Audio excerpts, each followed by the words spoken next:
Ini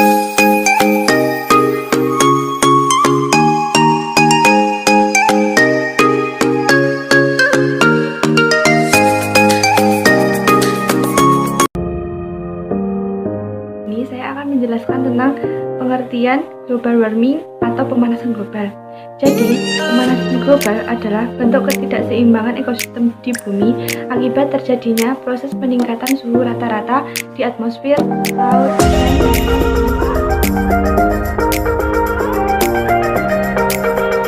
yang pertama, efek rumah kaca dan proses terjadinya rumah kaca. Yang kedua, efek balik penyebab pemanasan global dipengaruhi berbagai proses efek balik yang dihasilkan seperti pada penguapan air. Dan yang terakhir, pemanasan global juga diakibatkan oleh variasi matahari.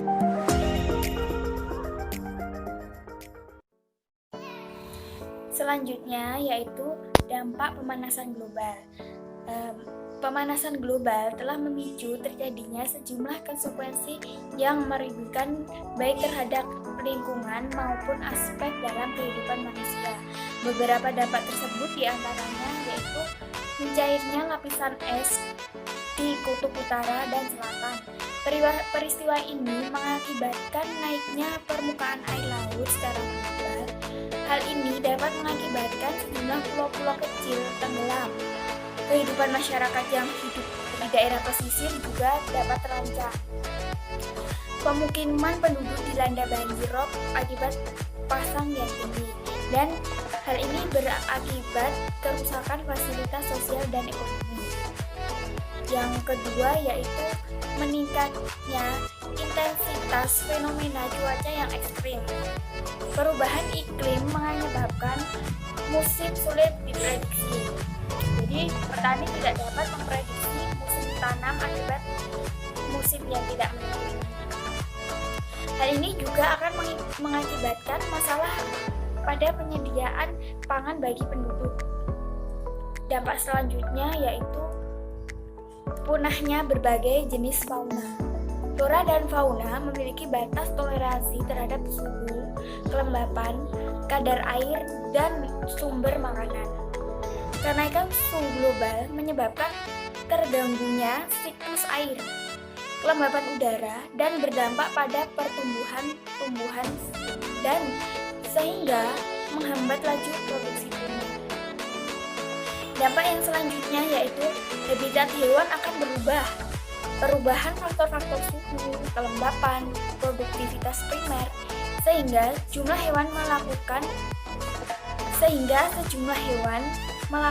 migrasi untuk menemukan habitat baru yang selanjutnya. Di sini akan menjelaskan bagaimana cara meminimalisasi dampak dari pemanasan global atau global warming. Meminimalisasi dampak dari global warming dapat dilakukan dengan berbagai cara. Salah satunya yang pertama yaitu konservasi lingkungan. Nah, konservasi lingkungan ini dapat kita lakukan dengan cara penanaman pohon dan penghijauan di lahan-lahan yang kritis. Seperti yang kita ketahui bahwa pohon itu memiliki banyak manfaat untuk kehidupan di bumi. Salah satunya pada saat proses fotosintesis, pohon itu akan menyerap karbon dioksida dan akan menghasilkan oksigen. Yang kedua yaitu menggunakan sumber energi dari sumber energi alternatif lainnya dengan cara kita tidak menggunakan atau mengurangi penggunaan sumber energi yang berbahan bakar fosil seperti minyak bumi dan batu bara. Yang ketiga yaitu daur ulang dan efisiensi. Nah, daur ulang dan efisiensi ini kita harus menghemat penggunaan sumber energi dengan cara kita tidak menghidupkan kompor itu menggunakan minyak tanah yang akan menghasilkan karbon dioksida yang akan merusak lapisan atmosfer. Yang keempat yaitu upaya meminimalisasi pemanasan global dengan pendidikan kepada masyarakat luas dengan prinsip-prinsip sebagai berikut. Yang pertama yaitu dimensi manusia. Nah, dimensi manusia itu kita harus memberikan kesadaran kepada manusia seberapa penting alam untuk kehidupan manusia, dan alam itu memiliki keterbatasan jika dibandingkan dengan kemampuan manusia untuk mengeksploitasi alam itu sendiri. Yang kedua yaitu keteladanan dan penegakan hukum. Nah, penegakan hukum ini harus dilakukan agar memberikan efek jera kepada pelanggar yang telah melanggar aturan untuk melestarikan lingkungan. Yang ketiga yaitu keterpaduan. Keterpaduan ini merupakan salah satu upaya yang harus dilakukan oleh seluruh elemen, termasuk pemerintah, masyarakat, dan sebagainya, agar untuk menjaga lingkungan ini agar tidak tereksploitasi. Nah, yang keempat yaitu etika lingkungan. Etika lingkungan sendiri itu harus selalu kita tanamkan pada diri masing-masing. Apapun pemahaman kita terhadap lingkungan, kita harus mencintai lingkungan itu dan tidak boleh merusak lingkungan. Selanjutnya yaitu rosot hutan. Rosot hutan merupakan kemampuan hutan dalam menyerap karbon dioksida. Hutan merupakan salah satu ekosistem yang ada di biosfer dengan komposisi vegetasi yang relatif dominan. Maka, secara tidak langsung, hutan menjadi salah satu ekosistem yang paling dominan dalam menyerap karbon dioksida di udara.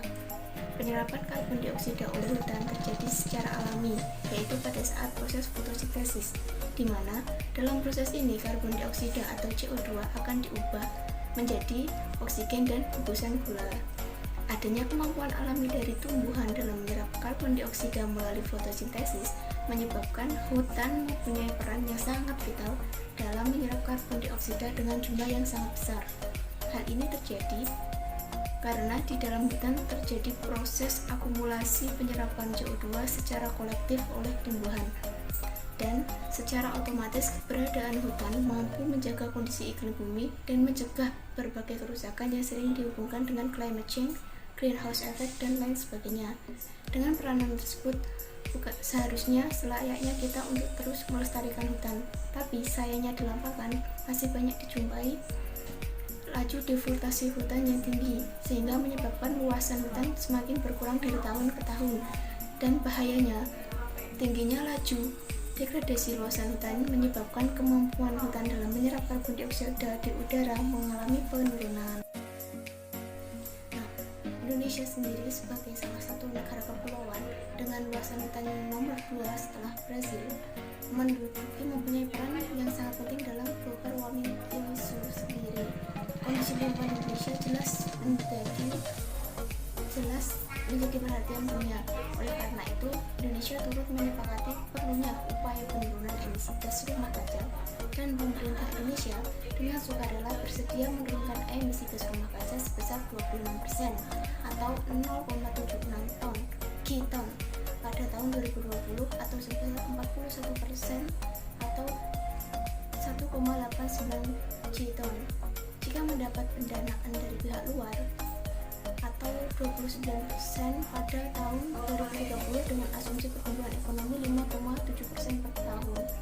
Komitmen selanjutnya dituangkan dalam Aksi Nasional atau RAN Gerak GRK yang diprakarsai oleh Bapenas dan telah ditandatangani oleh Republik Presiden Indonesia Susilo Bambang Yudhoyono pada saat itu melalui Peraturan Presiden Nomor 61 Tahun 2011 tentang Rencana Aksi Rasional Penurunan Emisi Gas Rumah Kaca. Dan dapat terlihat bahwa jumlah emisi program RAN GRK 2010-2015 adalah 273,818 per 767,00 atau 35,70, dan itu belum termasuk dari Kementerian Kehutanan. Oleh karena itu, perlunya masyarakat sadar agar selalu menjaga kelestarian lingkungan.